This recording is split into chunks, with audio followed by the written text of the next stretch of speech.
This is the path leading to the divan kitchen. As you can see, it's a long corridor, half of which is walled, while the other half is open. However, in ancient times, this corridor was entirely enclosed, known as the 72-section corridor, 72连廊. It played a crucial role during the Ming and Qing dynasties as a passage for transporting sacrificial offerings. To protect these offerings from rain, snow, wind, and sun, a winding corridor was built, stretching from the east brick gate, 东专门, of the altar of prayer for good harvests, passing through the divan kitchen and ending at animal sacrifice pavilion, 宰生亭.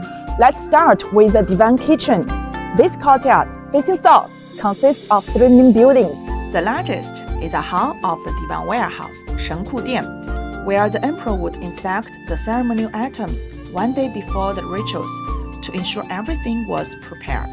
Flanking the hall are the east and west halls of the divan kitchen, 神厨, where the ceremonial items were prepared. In the center of the courtyard, you will notice a well reaching 10 meters on the ground. Its water is remarkably clear and sweet, and it was traditionally used to boil broth for the ceremonies. Next, let's visit the animal sacrificial pavilion, 宰生亭. This is where all the sacrificial animals were brought and slaughtered. Interestingly, to slaughter them, they were not killed with knives, but instead struck with sticks, a practice meant to honor their sacrifice. As we exit, you will likely notice the surrounding atmosphere of the Temple of Heaven. The grounds are filled with cypress and pine trees, creating a peaceful environment. In fact, there are over 60,000 trees here, with more than 3,500 of them being over 100 years old. For example, this one right here is over 600 years old.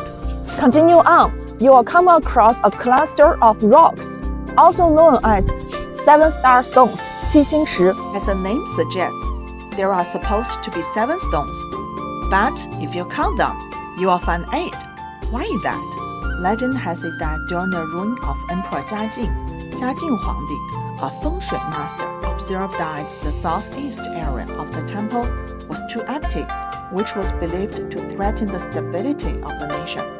To address this, 7 stones were placed here, each carved with motifs resembling the 7 peaks of mountain Tai, Taishan, a sacred mountain where emperors traditionally went to worship the god of heaven.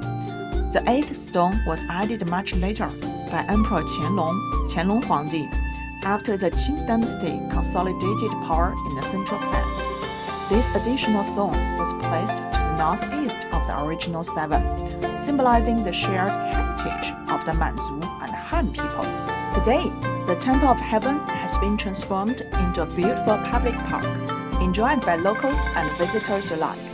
It's a common sight to see seniors who live nearby come here to exercise, relax, and soak in the historic atmosphere.